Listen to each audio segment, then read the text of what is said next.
El conflicto de los siglos. En la encrucijada de los caminos. Primera parte. Capítulo 7.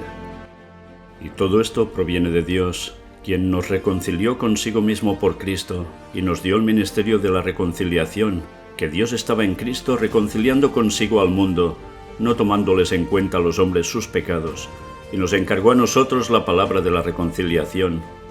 Así que somos embajadores en nombre de Cristo, como si Dios rogase por medio de nosotros. Os rogamos en nombre de Cristo, reconciliaos con Dios.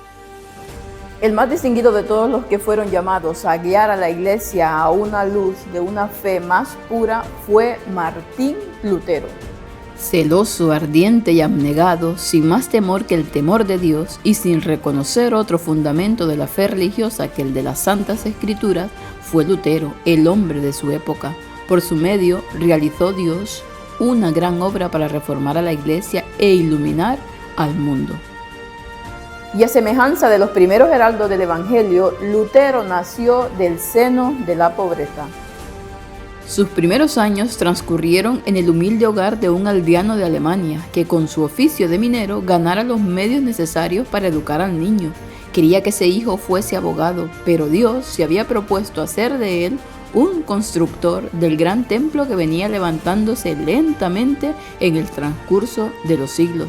Las contrariedades, las privaciones y una disciplina severa constituyeron la escuela donde la infinita sabiduría preparara a Lutero para la gran misión que iba a desempeñar. El padre de Lutero era un hombre de robusta y activa inteligencia y de gran fuerza de carácter, honrado, resuelto y franco. Era fiel a las convicciones que le señalaban su deber, sin cuidarse de las consecuencias. Su propio sentido común le hacía mirar con desconfianza el sistema monástico. Le disgustó mucho ver que Lutero, sin su consentimiento, entrara en un monasterio y pasaron 2 años antes que el padre se reconciliara con el hijo, y aún así no cambió de opinión. Los padres de Lutero velaban con gran esmero por la educación y el gobierno de sus hijos y procuraban instruirlos en el conocimiento de Dios y en la práctica de las virtudes cristianas. En la escuela a la cual le enviaran en su tierna edad, Lutero fue tratado con aspereza y hasta con dureza. Tanta era la pobreza de sus padres que al salir de su casa para la escuela de un pueblo cercano, se vio obligado por algún tiempo a ganar su sustento cantando de puerta en puerta y padeciendo hambre con mucha frecuencia. Las ideas religiosas lóbregas y supersticiosas que prevalecían en su tiempo le llenaban de pavor.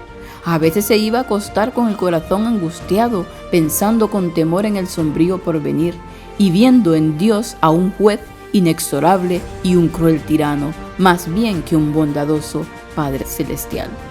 Sin embargo, Lutero logró salir adelante, tenía sed de saber y el carácter serio y práctico de su genio le hacía desear lo sólido y provechoso en lugar de lo vistoso y lo superficial.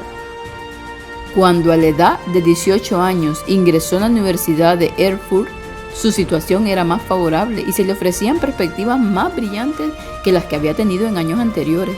Se dedicó a estudiar los mejores autores, atesorando con diligencia sus maduras reflexiones y haciendo suyo el tesoro de conocimientos de los sabios. Aún bajo la dura disciplina de sus primeros maestros, dio señales de distinción y ahora, rodeado de influencias más favorables, vio desarrollarse rápidamente su talento. Por su buena memoria, su activa imaginación, sus sólidas facultades de raciocinio y su incansable consagración al estudio, vino a quedar pronto al frente de sus condiscípulos. La disciplina intelectual maduró su entendimiento y la actividad mental despertó una aguda percepción que le preparó convenientemente para los conflictos de la vida.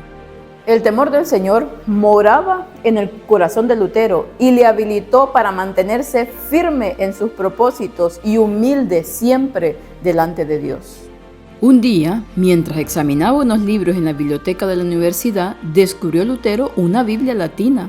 Jamás había visto aquel libro, hasta ignoraba que existiese.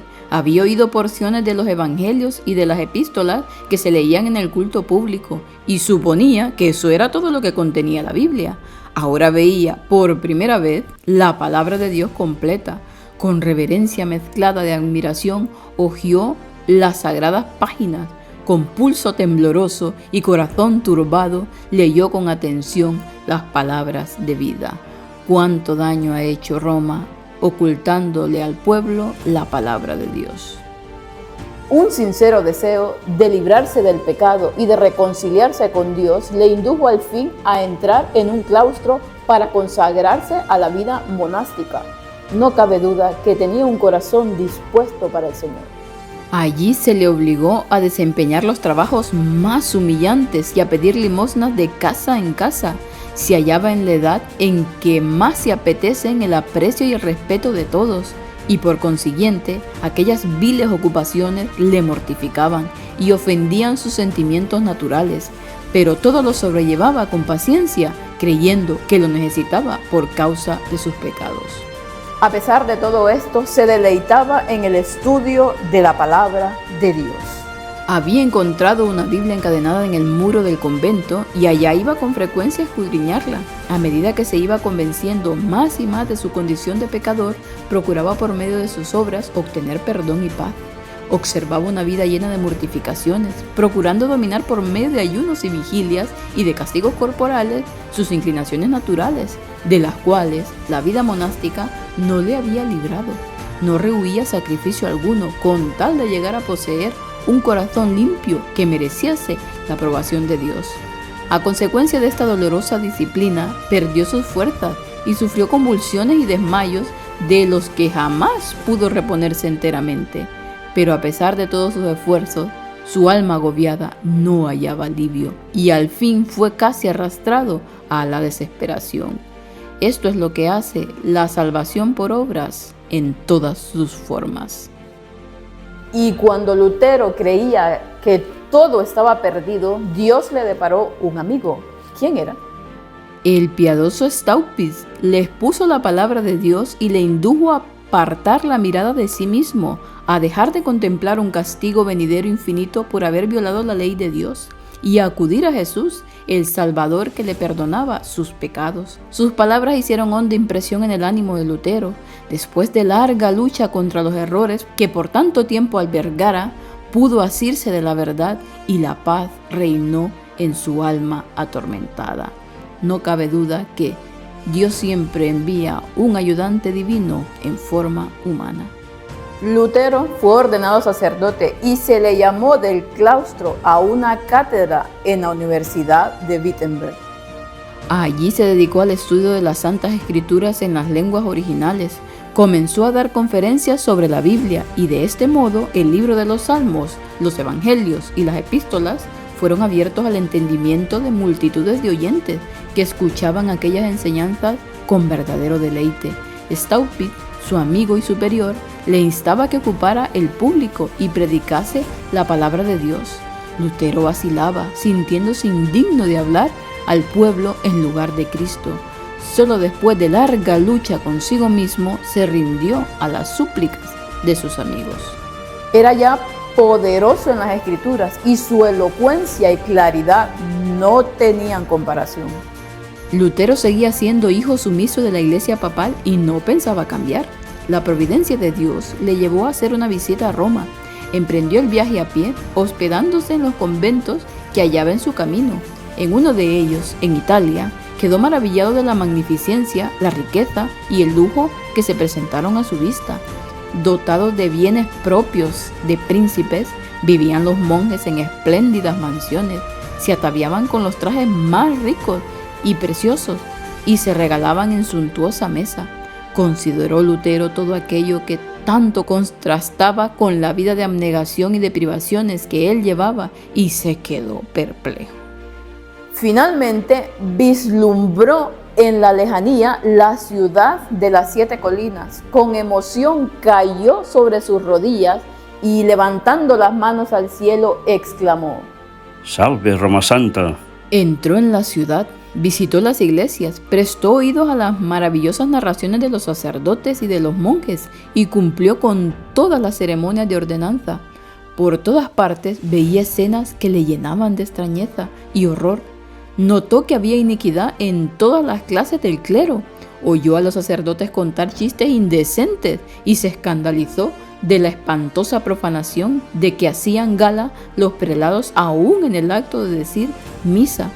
Al mezclarse con los monjes y con el pueblo, descubrió en ellos una vida de disipación y de lascivia. Doquiera volviera la cara, tropezaba con el libertinaje y la corrupción en lugar de la santidad. Era una situación de confusión total para él, y no cabe duda que no hay mejor nombre para la iglesia romana que Babilonia. Sin verlo, no se podría creer que en Roma se cometan pecados y acciones infames, y por lo mismo acostumbraba decir: si hay un infierno, no puede estar en otra parte que debajo de Roma, y de este abismo salen todos los pecados. Un día, mientras estaba Lutero subiendo devotamente aquellas gradas, recordó de pronto estas palabras que como trueno repercutieron en su corazón. El justo vivirá por la fe. Se puso de pronto de pie y huyó de aquel lugar sintiendo vergüenza y horror.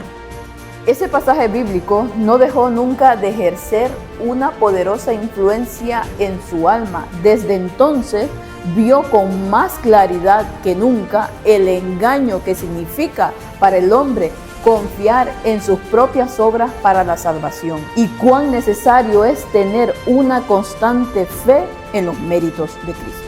Sus ojos se habían abierto y ya no se cerrarían jamás para dar crédito a los engaños del papado. Al apartarse de Roma, sus miradas, su corazón se apartó también, y desde entonces la separación se hizo más pronunciada hasta que Lutero concluyó por cortar todas sus relaciones con la iglesia papal. Después de su regreso de Roma, recibió Lutero en la Universidad de Wittenberg el grado de doctor en teología. Tenía pues mayor libertad que antes para consagrarse a las Santas Escrituras que tanto amaba. Encendióse así en Wittenberg una luz cuyos rayos iban a esparcirse por todo el mundo y que aumentarían en esplendor hasta el fin de los tiempos. Pero la luz y las tinieblas no pueden conciliarse. Entre el error y la verdad medía un conflicto inevitable. Sostener y defender uno de ellos es atacar y vencer al otro. Nuestro Salvador ya lo había declarado. No vine a traer paz, sino espada. Y el mismo Lutero dijo pocos años después de principiar la Reforma: no me conducía a Dios, sino que me impelía y me obligaba. Yo no era dueño de mí mismo, quería permanecer tranquilo y me veía lanzado en medio de tumultos y revoluciones. En aquella época de su vida estaba a punto de verse obligado a entrar en la contienda. La iglesia romana hacía comercio con la gracia de Dios. Con el pretexto de reunir fondos para la erección de la iglesia de San Pedro en Roma, se ofrecían en venta pública, con autorización del Papa, indulgencias por el pecado. Con el precio de los crímenes se iba a construir un templo para el culto divino, y la piedra angular se echaba sobre cimientos de iniquidad. Empero los mismos medios que adoptara Roma para engrandecerse fueron los que hicieron caer el golpe mortal que destruyó su poder y su soberbia. Aquellos medios fueron lo que exasperó al más abnegado y afortunado de los enemigos del papado, y le hizo iniciar la lucha que estremeció el trono de los papas e hizo tambalear la triple corona en la cabeza del pontífice. El encargado de las ventas de las indulgencias en Alemania, un monje llamado Texel, era reconocido como culpable de haber cometido las más viles ofensas contra la sociedad y contra la ley de Dios. Un valiente representante de Roma. Con atroz cinismo divulgaba las mentiras más desvergonzadas y contaba leyendas maravillosas para engañar al pueblo ignorante, crédulo y supersticioso. Si hubiese tenido la Biblia, no se habría dejado engañar, pero para poderlo sujetar bajo el dominio del papado y para acrecentar el poderío y los tesoros de los ambiciosos jefes de la iglesia, se le había privado de la Escritura. La doctrina de las indulgencias había encontrado opositores entre hombres instruidos y piadosos del seno mismo de la iglesia de Roma. Lutero, aunque seguía adhiriéndose estrictamente al Papa, estaba horrorizado por las blasfemas declaraciones de los traficantes en indulgencias. Muchos de sus feligreses habían comprado certificados de perdón y no tardaron en acudir a su pastor para confesar sus pecados esperando de él la absolución, no porque fueran penitentes y desearan cambiar de vida, sino por el mérito de las indulgencias. ¿Y qué hizo? Lutero les negó la absolución y les advirtió que como no se arrepintiesen y reformasen sus vidas, morirían en sus pecados. No se andaba por las ramas, no señor. Lutero inició entonces resueltamente su obra como campeón de la verdad. Su voz se oyó desde el púlpito en solemne exhortación. Expuso al pueblo el carácter ofensivo del pecado y enseñóle que le es imposible al hombre reducir su culpabilidad o evitar el castigo por sus propias obras.